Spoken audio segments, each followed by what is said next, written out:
Tonight is May 27th, 2015. The title of tonight's message is The God Who Answers by Fire.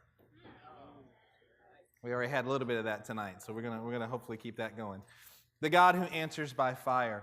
I had the privilege of doing a few things this week. I know if you guys are from around, most of you from around this area, and obviously with all the flooding. Today I spent some considerable time at one of, actually it's a property that's close to where John manages, and I had some pictures somewhere, but it's car deep in water and very about all of the first floor properties in this entire section for this apartment community got flooded, all of them. And so we were there today and just bringing some food and doing some different things. It's amazing when believers especially, Red Cross will come in, and I'm thankful for their help. And other organizations will come in and do something, and I'm very thankful for people who are giving in nature. But there's something about believers when they go in somewhere. The darker the place, the more that we get to shine. We got to go today, and as we were doing things, it's amazing the contact that you're having with people. And nothing more than bringing pizza, bringing water, helping rip out carpet when we could and move it, and helping the workers and helping the people to move stuff in and out of their house. And it's amazing because it literally starts changing the culture of what goes on. I remember also my wife and I, we got a chance, we were in Louisiana when Hurricane Katrina blew through. That was obviously very memorable in our lives.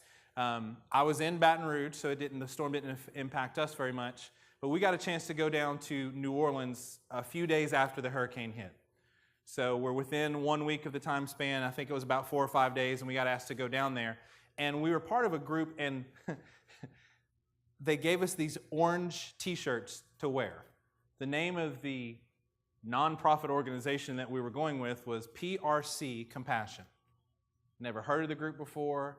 It was a part of a church that we were with, and we got to go down there, and at the time, they had all the interstates blocked off. When you got down far enough, or close enough to New Orleans, they just were turning you around. State troopers were there, cars blocking the road. They're like, no, go away. And so we were in a line of people, and they were just turning everybody away. And we got to the spot, and we rolled down the window, and they saw the orange shirts. They were like, hey, it's the orange shirt, guys. And the state troopers just backed up, and we just drove right on down there. It's a weird thing to be on an interstate and be the only vehicle. Just a little creepy going over the spillway and going down in New Orleans. We got there, we drove around, and it was publicized enough. You guys saw actually some very similar sights to what we had here in Houston just a couple of nights ago with the flooding and vehicles and houses and all that good stuff. My wife and I got to go down into the New Orleans airport. It actually has changed forever the way that I look at the New Orleans airport, because we actually came in kind of a back way. We drove out on the tarmac because it was the only accessible point, so we drove out and came back in like where a plane would park. We park and we walk in the back door. By the time that we got there, let's just say it was 5 days after Katrina had hit, there were all kind of military personnel, generals, all kind of brass. There were U.S. Marshals, there were military people, there were police, there were all kind of people. It was probably the safest building in the world at that moment. It was just everybody was there.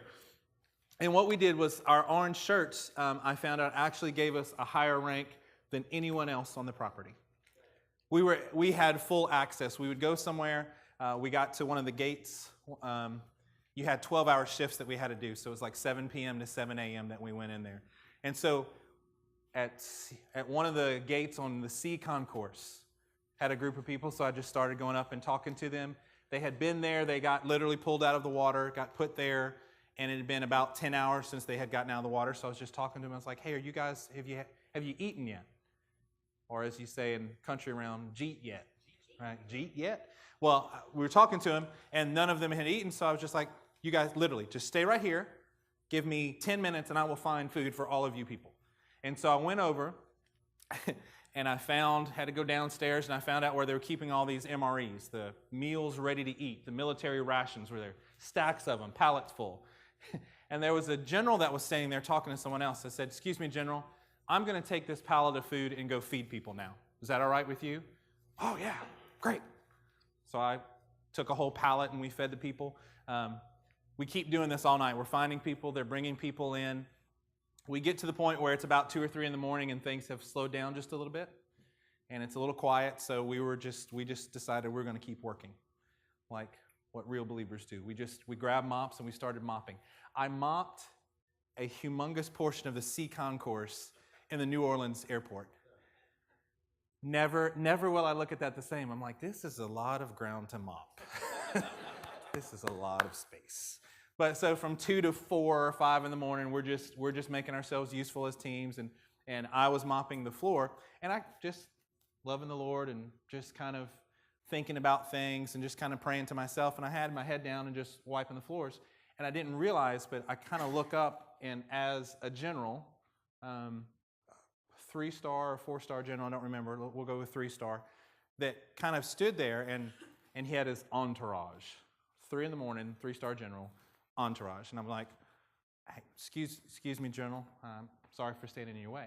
And he stops, and he looks at me, and he's like, son, don't you ever say you're sorry.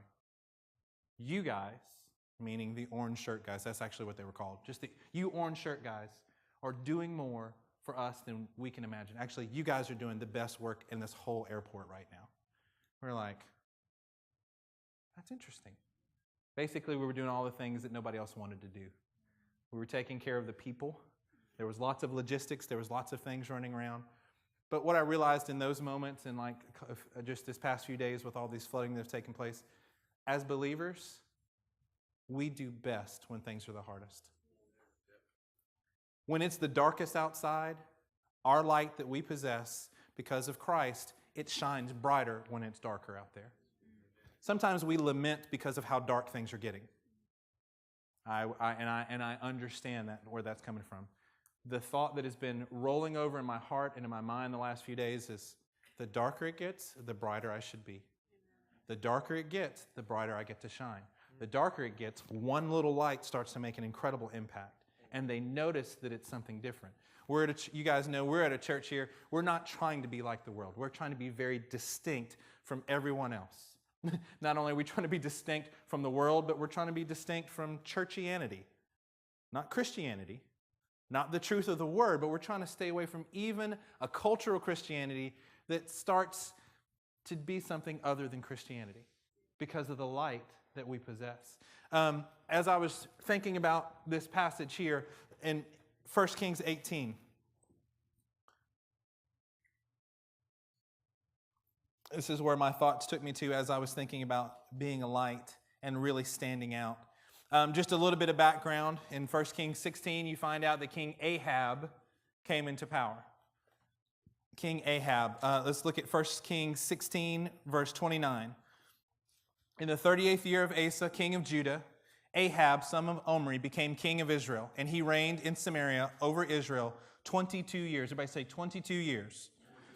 Ahab, son of Omri, did more evil in the eyes of the Lord than any of those before him. How'd you like to have that on the tombstone, right? How would you like to have that as your legacy that you left? More evil in the eyes of the Lord than any of those before him. He not only considered it trivial to commit the sins of Jeroboam, in other words, that level of sin, he thought it was nothing. But he also married Jezebel, we should be familiar with that name, daughter of Ithbaal, king of the Sidonians, and began to serve Baal and worship him. He set up an altar for Baal in the temple of Baal that he built in Samaria. Ahab also made an Asherah pole and did more to provoke the Lord, the God of Israel, to anger than did all the kings of Israel before him. Wow. In Ahab's time, Hiel of Bethel rebuilt Jericho. Last time we heard about Jericho was when Joshua was marching around it and the walls were come tumbling down. This man rebuilt Jericho. He laid its foundations at the cost of his firstborn son, Abiram, and he set up its gates at the cost of his youngest son, Segub, in accordance with the word of the Lord, that the word of the Lord had spoken to Joshua, son of Nun. Right at the end of Joshua chapter 6, it actually says this. If Joshua pronounces this curse, if anybody tries to rebuild this, it's going to cost them their first son, it's going to be at the expense of their first son and their youngest. And it's exactly what had happened. Chapter 17, verse 1. We're going to skip to 18 in just a second. But chapter 17, verse 1. Now Elijah the Tishbite from Tishbe in Gilead said to Ahab, "As the Lord, the God of Israel lives, whom I serve, there will be neither dew nor rain in the next few years except at my word." This is all the background to 1 Kings chapter 18 that we're going to get to. Then the word of the Lord came to Elijah, "Leave here, turn eastward, and hide in the Kiriath ravine. East of the Jordan you will drink from the brook, and I have ordered the ravens to feed you there." Don't you just love how God can cause provision from people and from places and from things that you can't even imagine? Let me encourage you, when you are following the will of the Lord, please do not indict the Lord by fretting over your finances. Be diligent in your finances. Be faithful with what He's given you. Do what you're supposed to do. Don't be frivolous. And don't indict the Lord by being fearful. We are amongst the richest people in the world. You're like, "Hey, you're talking to the wrong crowd." No, we are. We are. This room of people is amongst the richest in the world.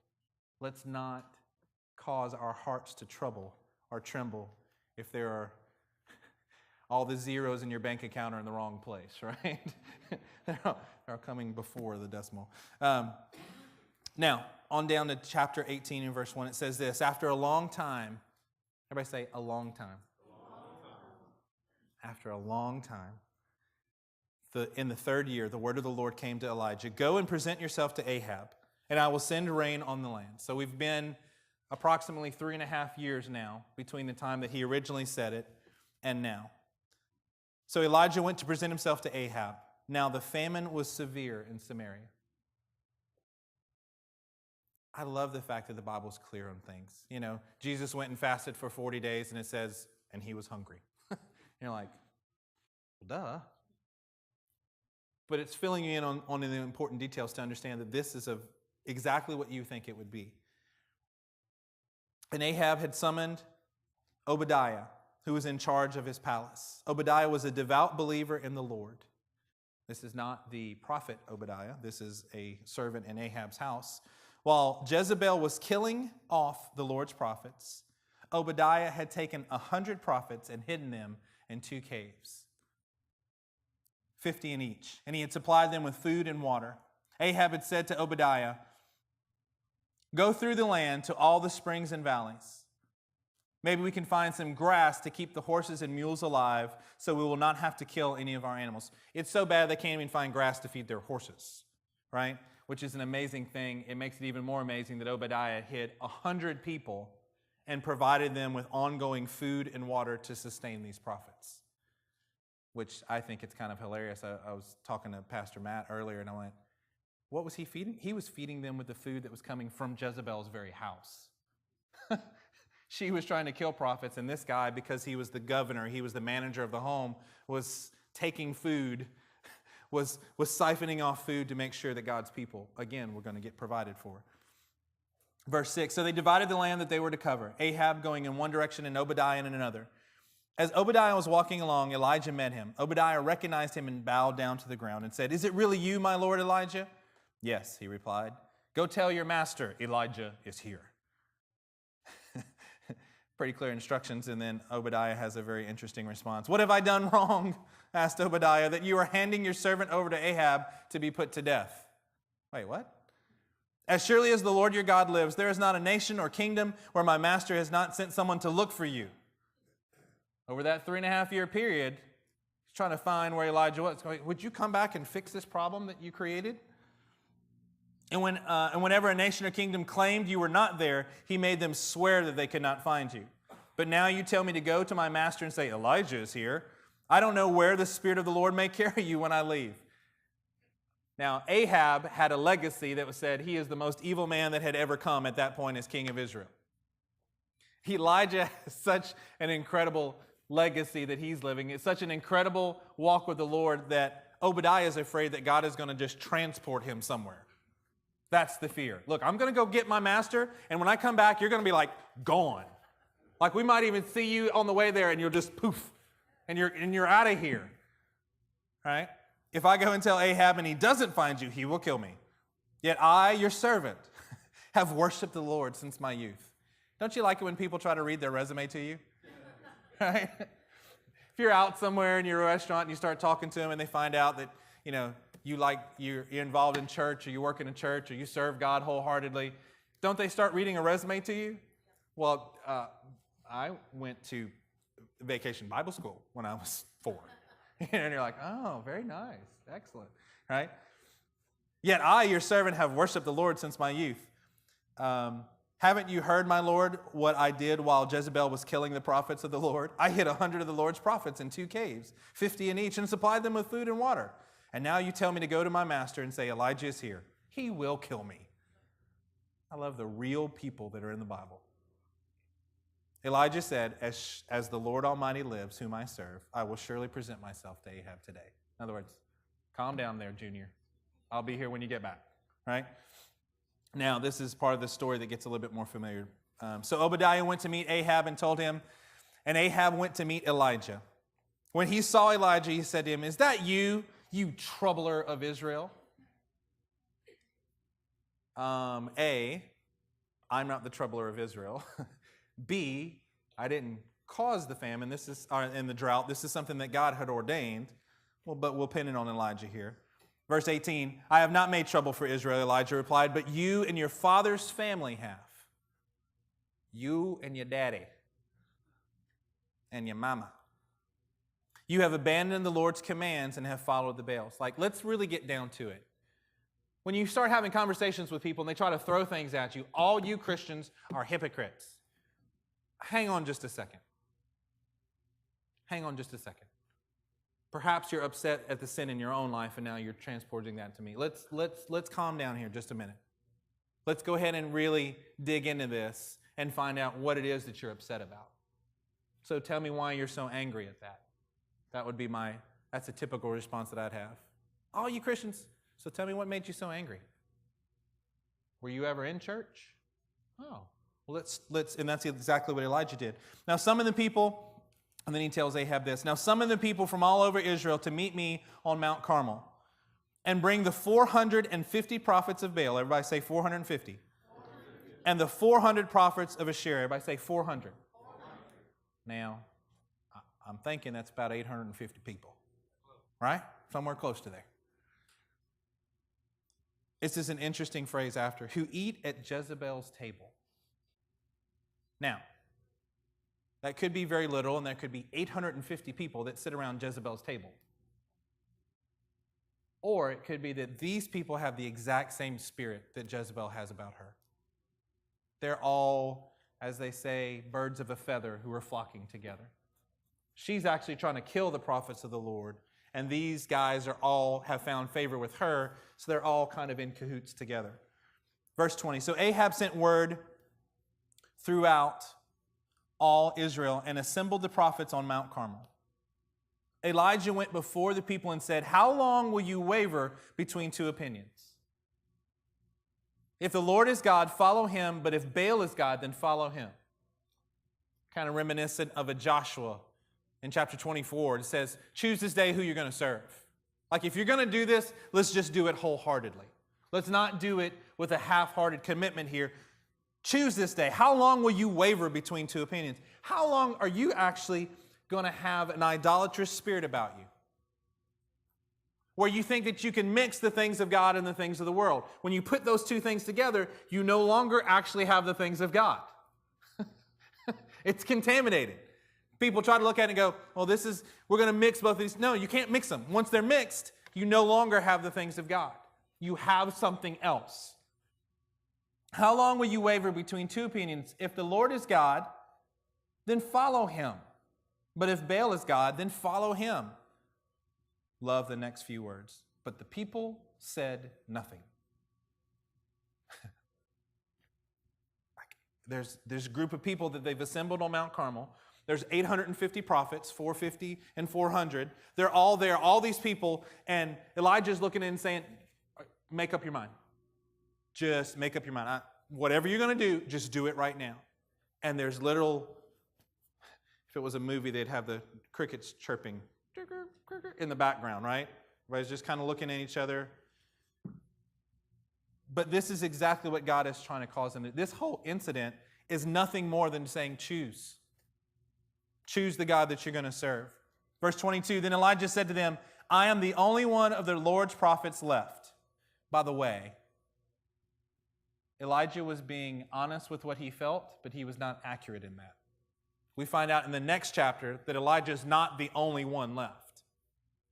He's giving us a picture of his feelings here, but in chapter 19, he says it 2 more times to God. And then God finally answers him and says, oh yeah, by the way, I've got 7,000 people who haven't bowed their knee to Baal.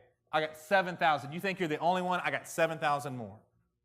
If you think that you're the only one where you are at this place in life, I can assure you God's got plenty more people who can stand. It's a tactic that the enemy always used to try to isolate, to try to pick one off, to try to pull you apart from the group, whether it's physically, whether it's emotionally. You might be here and still not be here. I do that all the time, by the way. Not necessarily here, but I can be somewhere and not actually be there. Christy asked me this the other day. She just went, hey, where'd you go? I had been sitting there the whole time. Like we were, I don't know if we were on the couch or at a table or something, and we were sitting there and she was like, hey, by the way, where'd you go? Oh, sorry. My bad. I did. I left. Right? Not physically, but I left somewhere. And I'm sure that I'm the only male that does that, but sorry. The enemy loves to do that. Don't let the enemy do that to you. Don't let the enemy pull you off. Don't let the enemy think that you're the only one. Those are the same tricks that he's been using for thousands of years now, and it keeps working on people. They think that they're the only one, that nobody else understands, that they're really not. By the way, at this church, I'm just going to say it this way. There's the in crowd. There's no in crowd. It's just people who decide they're going to just hang out together. And if you're there, you're in. I mean, just hang out. Find people to fellowship with. It's important to do that. If people aren't inviting you, invite yourself. For real. We're grown-ups now. They didn't ask me. I'm sorry. I apologize now. You're all invited. Invited to what? I don't know. You're all invited now. I love you. You're invited. Can we come? Yes, come to my house. Yes, absolutely. We will have a pool one of these days in our apartment community very soon. Yes, come swim. Yes. The answer is yes. We love you. Yes, absolutely. Yes. Every one of you, okay? So never say again that nobody ever invited you, because I just did. I invited all of you. I'll try to be there too. Then Elijah said to them, I am the only one of the Lord's prophets left. But Baal has 450 prophets. And Elijah is a powerful man of God, and we're going to get back to him in just a second. I just want us to see ourselves in Elijah for a second. I just want us to see ourselves in this part of it. I'm the only one, and these guys have all these people. If you're not careful, even Elijah, and we know what he's about to do, right? This is not a surprise story where anybody's going to go, oh, I didn't know he was going to do that. We know what he's about to do, but he's still got this little twinge that God has to deal with in the next chapter. God has to confront this issue in Elijah in the next chapter. But here he's laying it out, and it can sound normal. Let me encourage you. Sometimes it may even to yourself sound like I'm just stating fact. Be careful when you're stating fact that you're not sharing more of your heart than you may even be giving it credit for. This is really showing him something about his heart, and he's going to go and do powerful things. And God still has to deal with this little Elijah, the man of God. And it's going to come to a head later on, but we'll keep going. Verse 23. Get 2 bulls for us. Let them, the 850, choose one for themselves. Let them cut it into pieces and put it on the wood, but not set fire to it. Then you call on the name of your God, and I will call on the name of the Lord. The God who answers by fire, he's the one. He is God. The God who answers by fire. I think that we need to put ourselves in more places in our lives where it's going to be either the God that answers by fire or not. if we don't ever have these bold steps like this, even in the midst of some other things going on inside of him, it didn't stop him from going, let's just do this. You want to do this? Let's do it now. Right? I am a pretty patient person overall. There are some areas where I might lose it, but I've got a pretty chillaxed kind of personality. Can I encourage you that that is not always exactly what God is looking for? Sometimes we got to have some teeth. Sometimes we've got to be the lion that says, I feel like a lamb, but we've got to step out and be a lion in what God is calling us to do. There's a fierceness, there's an intensity that has to be there for all of us. Whatever our personality is, doesn't matter because we are reflecting Christ. So he can be both the lamb and the lion. And in this case, we're seeing a lion. The God who answers by fire, he is God. Then all the people said, now they're going to start talking. Oh, this is getting good. Then all the people said, what you say is good. Oh, we like this plan. Because really, we're still just sitting back. We're not actually having to do anything. We're just going to watch. And if something amazing happens, we'll go ahead and traipse on over to that side.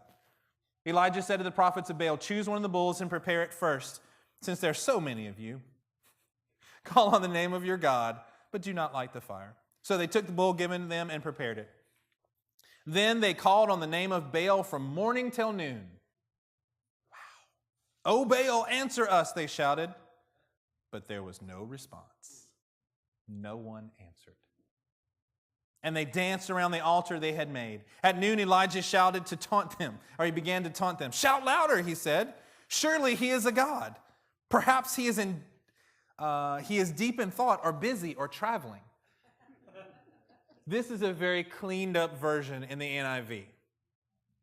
The actual translations are, perhaps your God may be in the restroom, busy at the moment. It's more, this is kind of nice, which I can only imagine Elijah actually taunting. First of all, one person taunting 850 other people, that's kind of a cool scene. No, do it louder. Oh yeah, he's the God, sure he is. And just keeps amping them up, right? I love this. Okay, now honestly, some of you guys, your personality is you like to stir the pot, right? Like to egg things on a little bit. I mean, I'm sure there's nobody. We have people in our household that do that. Some people over here in the youth section in my home, we like to stir the pot, right? I just love it. He's just stirring it. Maybe he's sleeping and must be awakened. So they shouted louder and slashed themselves with swords, not just with knives. They got a sword. Just started cutting themselves with swords and spears, as was their custom, until the blood flowed. Not little paper cuts here, folks. Midday passed, and they continued their frantic prophesying. They were prophesying? That's an interesting word to use there. Their frantic statements, I used to call them prophesying, right? Kind of, I'm going to say it's just my own will, and I'm hoping that God will kind of back me up. Just prophesying, right? Frantic prophesying until the time for the evening sacrifice. This has been all day. Hours and hours, and people dancing and screaming and prophesying and calling on their God. But there was no response. No one answered. No one paid attention. At what point does even the crowd go, seriously, like we're gonna make this? Then Elijah said to all the people, and here we are at what we need to look at. Then Elijah said to all the people, come here to me. There's something about being drawn back to exactly what God's doing. There's all the commotion. There's all the things that are going on. People have lost attention. What's going on? And Elijah says, come near to me. Come here to me. They came to him, and he repaired the altar. Come here to me. Find the unity and fellowship amongst the believers that we're supposed to have. Then we've got to repair the altar of the Lord, which was in ruins. And how does that happen? How does it become repaired from ruins? Verse 31 says, Elijah took 12 stones 12 stones, one for each of the tribes. Now, when I was growing up, my thought was more like 12 rocks, like pocket-sized rocks, right? This is more like those big, ginormous landscaping boulders. These 12 stones. Keep your place there and turn to Joshua chapter 4. I was just amazed at how many things in this passage just echoed back to the book of Joshua. Joshua chapter 4, and it says this.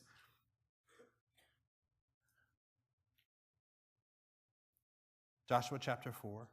When the whole nation had finished crossing the Jordan, the Lord said to Joshua, "Choose 12 men from among the people, one from each tribe, and tell them to take up 12 stones from the middle of the Jordan, from right where the priest stood, and to carry them over with you, and to put them down at the place where you stay tonight." Again, not a rock that you're going to slide into the pocket, because these are going to be the very basis for the altar. Here, these were memorial stones in Joshua, so that when your children ask you, hey, what are those for? They're going to be set up in a pile, these uncut stones from the riverbed. They're going to be and produce an altar of remembrance unto the Lord, so that for generations to come, that people who look there will see, hey, do you remember that? Hey, Dad, what does that mean? Hey, Mom, what does this mean?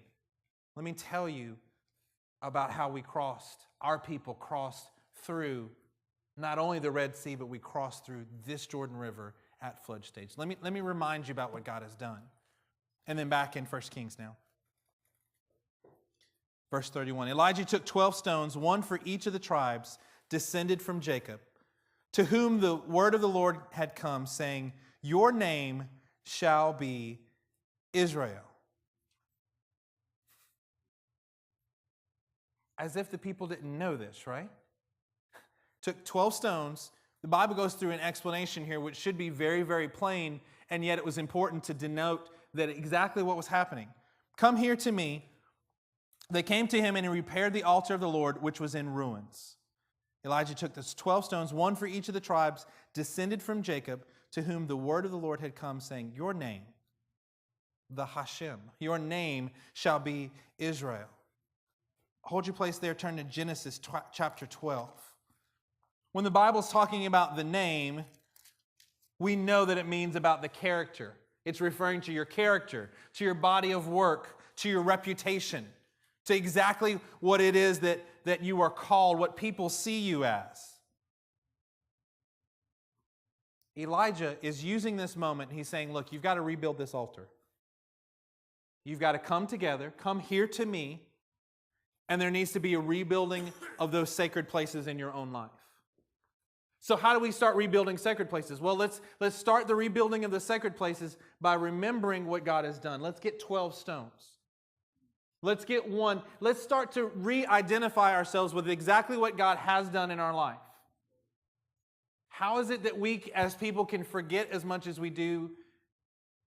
It boggles my mind about how many things I forget. How many times has God come through, and how many times do I still fret on the next thing that comes through? I do it all the time. And this gets played out even in the next chapter. We're not going to get into chapter 19, but Elijah does all that he does here. He gets to the next chapter. He's just outraced a chariot. He's run in front of a chariot for some 10 to 15 miles. He gets there. Jezebel says, hey, you're going to be dead in the next 24 hours. I'm going to kill you. And he says that he gets afraid for his life and he turns around and runs. He sits under a juniper tree, a broom tree. He sits down and goes, Lord, I'm no better than my ancestors. Why don't you just kill me? Time out, bruh. You just called fire down from heaven.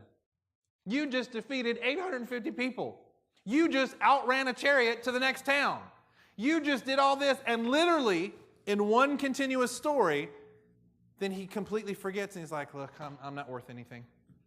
Just take me home, sweet Lord Jesus. Just take me home. Hey, calm down for a second.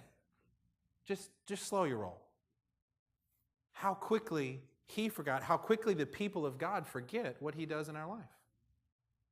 If he's helped us to get this far, if he's working in our life in unseen ways, just because we don't see certain things, we start losing heart. We start getting frustrated.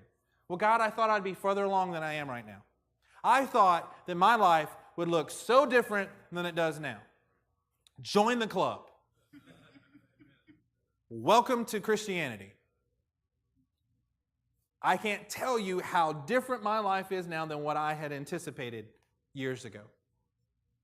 I do want to say that my life is better now than I anticipated. Far better. Because God always does it in a way that is not going to bring glory to you. My plans, maybe you're different than me, but my plans always put me at the dead center of everything. Put me at the dead center of a spotlight, the dead center of the applause of man. And God said, I actually love you enough not to give you what you think you want your life to look like. I'll be on a stage. Yeah, I've learned if I'm not willing to vacuum the stage, then I shouldn't be standing on the stage. I mean, you just learn these things every time going, oh, yeah, today was a blast. Today was a blast. I just knocked on doors in an apartment community and responded to the people, some of them who, when they saw the logo that I was wearing, they just literally burst into tears. We don't know what we're going to do. I know. Let's just talk for a few minutes. When we were in New Orleans all those years ago, that orange shirt, and people just look at it and go, oh. You as believers, you carry something different about you. I've shared this before, but just as it fits here, when I was in college, my senior year, I was drum major at LSU. I was the king band nerd at LSU for marching band. And I'm telling you, God spoke it clearly, just as clearly to my heart, the very first time that I walked out on the field in Tiger Stadium, and the whole stadium is looking at me. Band's doing their thing, and I walk out all by myself. There's nothing else going on in the stadium. Guys with the cameras are there. It's just me. Got my drum major mace, and I'm walking out. 90,000 people start going crazy. We march out and we do our thing, and the band starts playing after a certain drum intro, and the crowd was so loud I cannot hear the 300-plus member band behind me. I can't hear it. I'm like, whoa, that's kind of weird. I wasn't expecting that. I wasn't expecting not to hear the band because it was so loud. And I'm out there kind of taking all this in and going, Lord, this is really neat. Lord, thank you for this opportunity. And I'm telling you, it was through that whole process that God spoke to my heart and said, you know why they're cheering? It's because of who you represent. It's who we represent. It was never about me. I was one in a long line of drum majors. 100 and something years that the band's been in existence.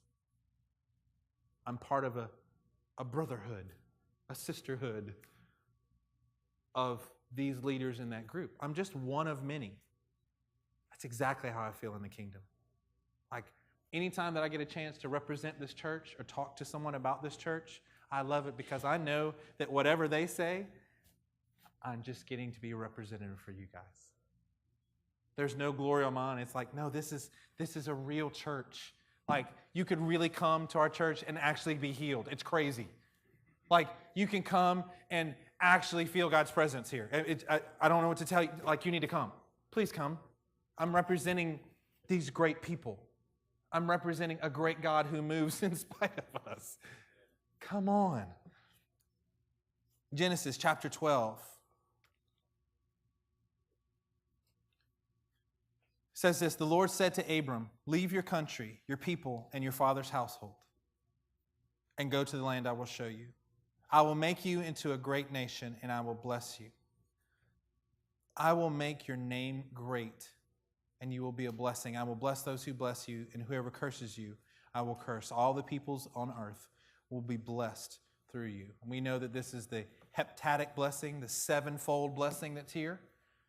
But the one I wanted to focus on says, I will make your name great. And obviously God has done that to Abraham. We're still talking about him now, thousands and thousands of years after. But back in 1 Kings 18, he's reminding them of their name. He's reminding them. As a parent, it's easy because we talk to our kids and we're like, hey, you're a Sutherland. We don't do that. This is how we do it. You need to do it this way. Because you represent us. We're a team. We're going to stick together and we're going to do these things.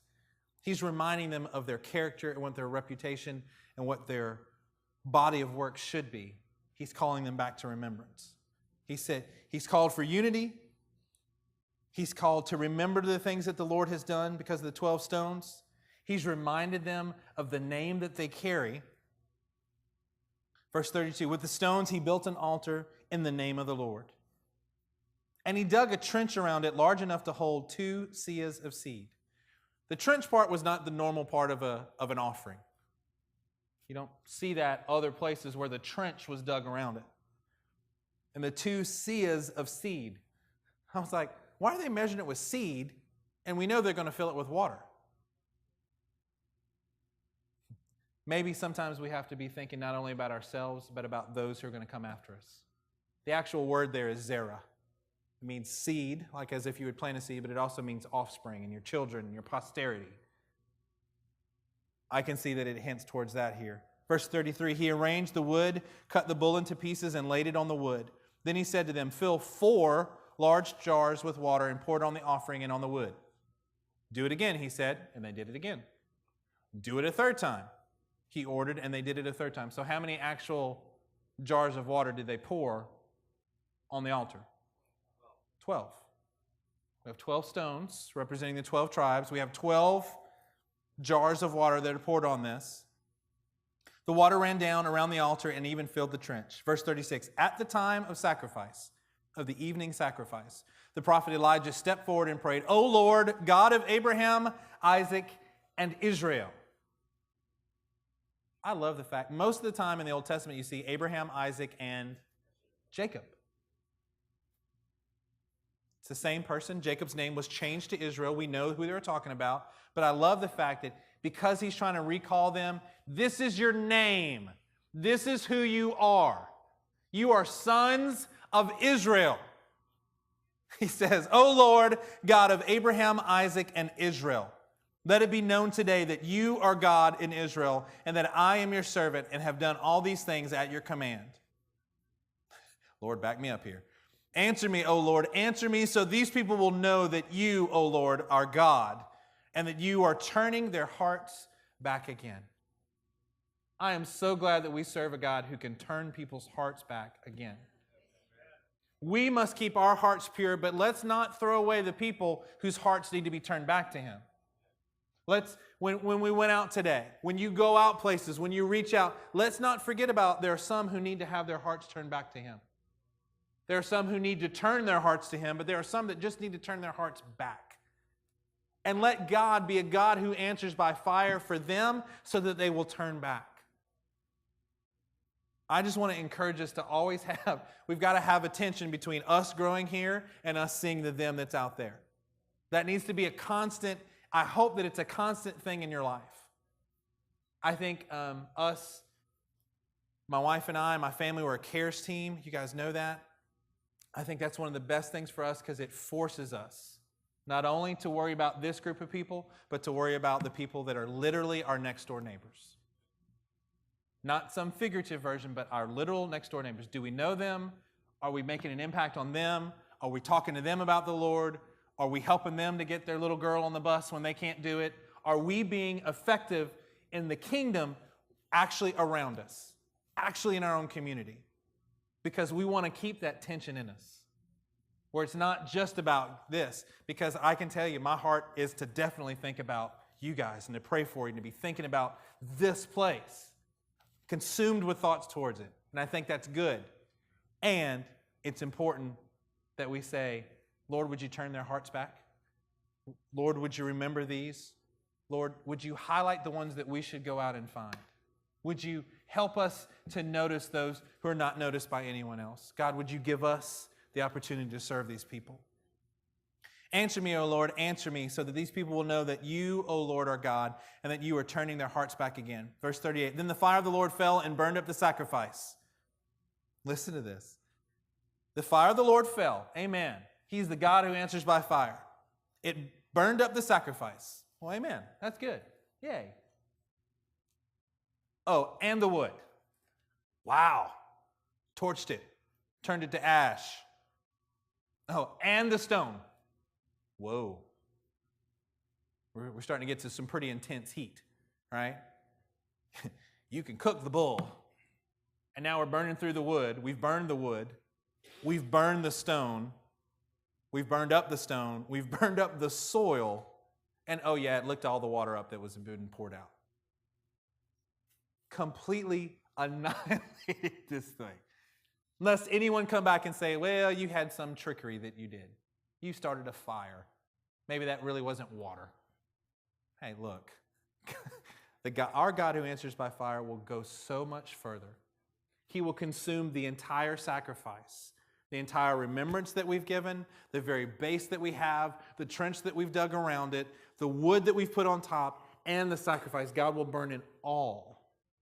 Lord, I want you to burn this entire life that I have. I want you to burn it up with your fire. I want you to consume it, that everything, I'm just going to lay it for you, and you're literally going to consume it all. Please don't leave anything, Lord. Don't leave anything of myself there. Would you just consume it all? Would you just consume it all for us? When all the people saw this, they fell prostrate and cried, the Lord, He is God. The Lord, He is God. Then Elijah commanded them, seize the prophets of Baal. Don't let anyone get away. They seized them, and Elijah had them brought down to the Kishon Valley and slaughtered them there. It's amazing. The fire didn't fall. Well, let me read a few more verses, and then we'll wrap it up. And Elijah said to Ahab, go eat and drink, for there is the sound of a heavy rain. I'm not sure if there was, or if he was just saying in a prophetic kind of way, hey, you can go ahead and eat, because now it's time. So Ahab went off to eat and drink, but Elijah climbed to the top of Carmel, bent down to the ground, and put his face between his knees. He is now praying. Verse 43, go and look toward the sea, he told his servant, and he went up and looked. There's nothing there. He said, 7 times Elijah said, go back. Let me encourage you guys, if you're waiting on some things to be answered in your life, God has moved, you've remembered, your sacrifice has been consumed, your entire altar has been consumed. Let me encourage you, if the rain isn't there yet, would you just keep going back to look? Would you keep understanding that, in this case, 7 times, the time of perfection, at the right time, the 7th time the servant reported, a cloud as small as a man's hand is rising from the sea. So Elijah said, go and tell Ahab, hitch up your chariot and go down before the rain stops you. No grass, right? They were trying to find grass for animals, so we're kind of, over 3.5 years of drought, we've gotten to the point where all this is probably just dust on top. Elijah's saying, you might want to go ahead and get on your chariot before it gets stuck in the mud. Like, you can go ahead and start now because it's starting to rain. Meanwhile, the sky grew black with clouds, the wind rose, a heavy rain came on, and Ahab rode off to Jezreel. The power of the Lord came upon Elijah, and tucking his cloak into his belt, he ran ahead of Ahab all the way to Jezreel. Ladies and gentlemen, we serve a God who answers by fire. Do you understand what it took, though, to get the answer by fire, which produced the rain? When God answers by fire, what did Elijah do? He pulled out those who were evil and pulled them out into the open. We can't have any hidden sins. We can't have any hidden thoughts, destructive things in our life. We've got to pull it out in the open. It's got to be addressed.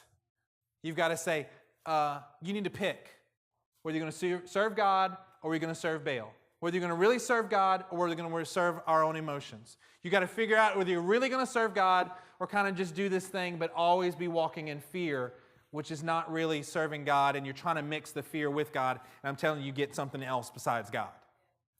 Are we really going to do this the way that we're called to do? Are we really going to address those idolatrous things in our heart where we put things above God? We put our worries and our fears, actually call something else bigger than God when we worry, when we walk in fear. There's a sacrifice that has to be made before the fire can come. We have to deal with these things so that God can send the rain on our whole land. Amen? Amen. Would you guys stand with me?